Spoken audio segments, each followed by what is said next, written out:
messieurs, bonsoir. Très heureux de vous retrouver pour cette nouvelle édition de l'Info. Tout de suite, le sommaire en images. Un détenu est décédé hier à la maison d'arrêt des Croisettes. Les syndicats de la pénitentiaire s'inquiètent de la surpopulation carcérale.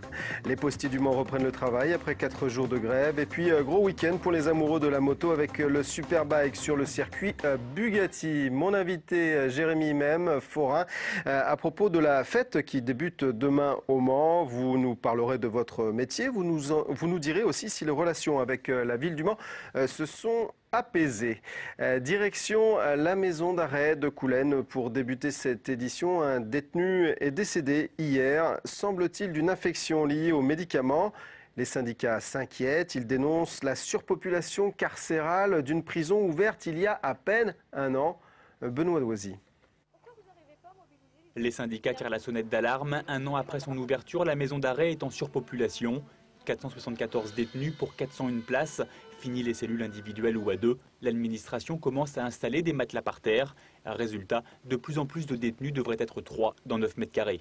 C'est indécent de mettre des matelas par terre, surtout de nos jours, avec les nouvelles lois européennes et tout ça. Ça va engendrer en fin de compte des tensions avec le surveillant pénitentiaire. Des surveillants pénitentiaires qui sont eux en sous-effectif. Avec 145 personnels, il manquerait près de 15 postes au Mans. Surpopulation d'une part et sous-effectif d'autre part. À l'approche des chaleurs estivales, le cocktail est explosif quand on sait que les détenus passent 80% de leur temps en cellule. Et les problèmes ne s'arrêtent pas là. D'après les syndicats, les nouvelles infrastructures comme les Croisettes souffrent d'un manque d'humanité et de coordination. Ce qui est compliqué, c'est qu'il y a un manque de cohésion dans les différents services. Donc je crois que si on s'en tient effectivement qu'un effet de personnel supplémentaire, je crois qu'on n'y arrivera pas. Détenus comme personnel, tous regrettent les anciens établissements fermés. Dans l'Ouest, la maison d'arrêt du Mans est à la 2e place en termes de surpopulation. Triste palmarès un an après l'ouverture. Les chiffres du chômage en Sarthe, le nombre de demandeurs d'emploi a progressé de 0,3% entre janvier et février. La situation se détend à la Poste. Les bureaux de Noyen et de la Suze ont repris le travail hier. Aujourd'hui, les grévistes du Mans Novaxis ont décidé d'arrêter leur mouvement. Le courrier devrait donc être normalement distribué dès demain. Marine Wolf, Gaël Pignolet. Au bout de 4 jours de grève, des accords ont été trouvés avec la direction. Les postiers ont obtenu 2 embauches et 8 renouvellements de CDD, mais surtout des garanties concernant la répartition des tournées non effectuées par leurs collègues absents. Particularité, la décision vient de la direction locale du centre de Novaxis et non de la direction régionale. Ça montre qu'enfin on prend en compte la réalité de ce qui se passe sur le terrain précisément et qu'on ne reste pas bloqué comme on l'était jusqu'alors à la direction d'Angers sur des théories et une vraie prise en compte de la réalité du travail. La reprise du travail a été votée vers 13h à la majorité, mais pas à l'unanimité. Certains sont amers. La réorganisation du travail avancée par la direction au mois de juillet a finalement été maintenue à la fin septembre. Mais pour les syndicats, c'est un autre combat. Nous, on n'était pas sur le dossier de la réorganisation qu'ils envisagent de mettre en place demain, si j'ose dire, mais on était sur les conditions de travail actuelles. Réglons d'abord les problèmes actuels et par là, ils envisageront une réorganisation. Il sera temps d'en causer, si tant est qu'elle soit justifiée. Cet après-midi, les représentants syndicaux négociaient les conditions de reprise du travail, avec notamment l'étalement de jours de grève. La distribution du courrier devrait donc reprendre dès demain matin. La direction assure que l'intégralité du courrier en attente sera distribuée au plus tard mercredi. Élection cantonale, on le rappelle, le second tour a lieu dimanche prochain. 17 conseillers généraux sont encore à élire. L'enjeu, la droite va-t-elle conserver le département de François Fillon? Pour cela, elle doit gagner encore 6 des 17 cantons renouvelables. L'une des inconnues de ce second tour, c'est la participation. Sera-t-elle supérieure aux 45,79% enregistrés dimanche dernier? En tout cas, 198 676 électeurs sont appelés à voter ce dimanche. Les bureaux de vote, rappelons-le, sont ouverts entre 8h et 18h et pour être les premiers à connaître les résultats, rendez-vous dès 19h30 sur notre antenne pour une soirée électorale réalisée en partenariat avec France Bleu Maine et le Maine Libre. C'est l'heure maintenant d'accueillir mon invité, Jérémy Même, bonsoir. Bonsoir. Alors vous êtes forain, vous êtes de la Suze sur Sarthe et vous venez vous installer avec 80 de vos collègues sur la zone du Panorama au Mans pour la grande fête foraine de printemps. Ça aura lieu jusqu'au 10 mars. C'est évidemment le Mans, un grand événement pour vous, j'imagine. Oui, c'est un très grand événement. On est toujours content de venir installer nos manèges au Mans. Ouais. Alors justement, vous faites un petit peu, on va parler un petit peu de votre métier. Peut-être tout d'abord, qu'est-ce qu'il y a comme nouveauté sur cette fête Alors actuellement, on a une nouveauté qui s'appelle le Ranger Kamikaze. Donc c'est un manège qui fait environ 17 mètres de hauteur, qui fait complètement le tour. Et complètement le tour, c'est-à-dire vous avez la tête en l'air. D'accord. Vous êtes complètement renversé. Donc ok, à ne pas emprunter juste après le déjeuner. C'est qui le public des fêtes foraines? Alors le public, c'est familial. C'est la jeunesse, les grands-parents, les enfants, c'est tout le monde. Ouais. La demande, elle évolue, elle est, oui. elle est de quelle... Comment vous la sentez? Oui, elle évolue, la demande évolue. C'est vrai qu'on a l'impression, surtout la jeunesse. La jeunesse veut des métiers, des manèges à sensation. De plus en plus de manèges à sensation. Donc des gros manèges importants. Manèges, ouais. Alors justement, c'est peut-être aussi d'ailleurs un des problèmes. Vous-même, vous êtes propriétaire de la Grand Roue, vous n'avez pas pu l'installer à cause de la proximité de... Voilà, à cause de l'aviation.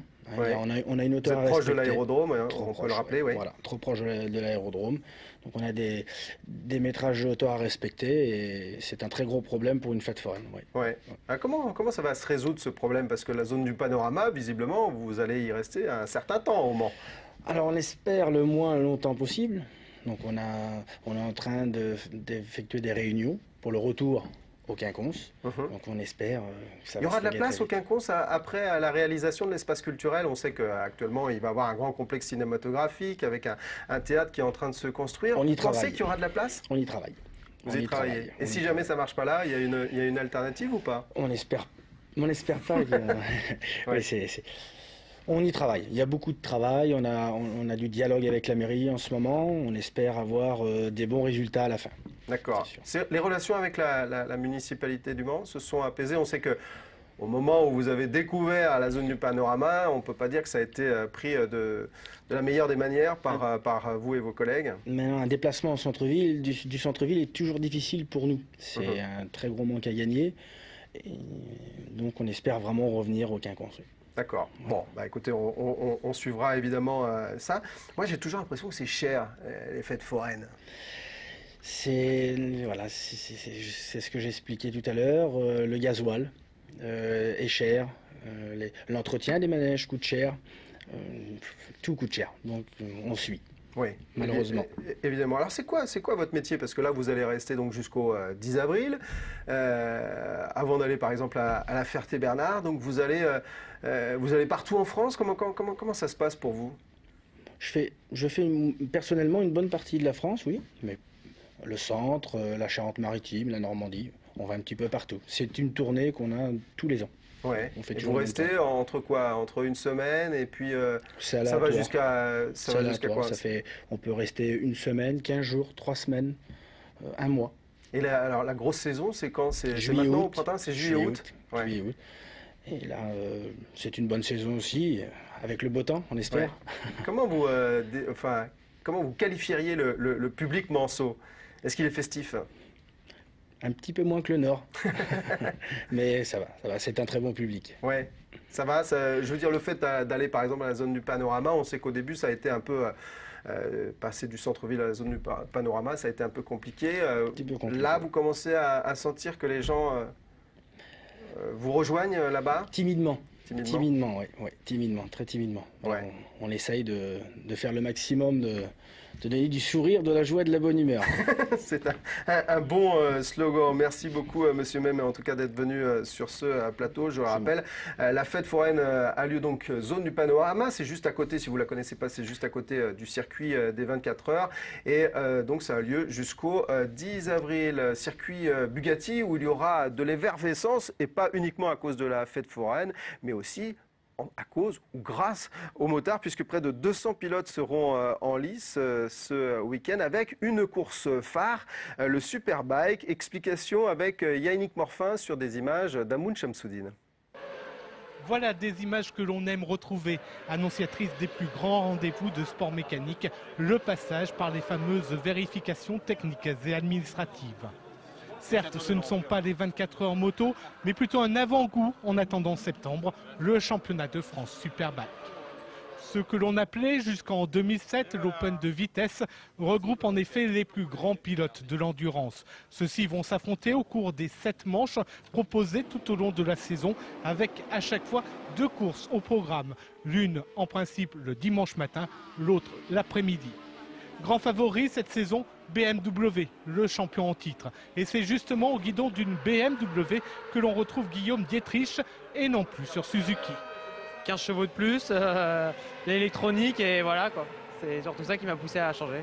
La BM, elle se porte super bien, je suis vraiment content de rouler avec cette moto. Elle est maniable, elle est puissante et on a fait pas mal de tests cet hiver et voilà, donc c'est super. Les yeux sartois seront bien sûr rivés sur le Junior Team Suzuki de Damien Saunier. Ce week-end mettra également en scène des super sports, des sidecars ou encore des 125 cm3.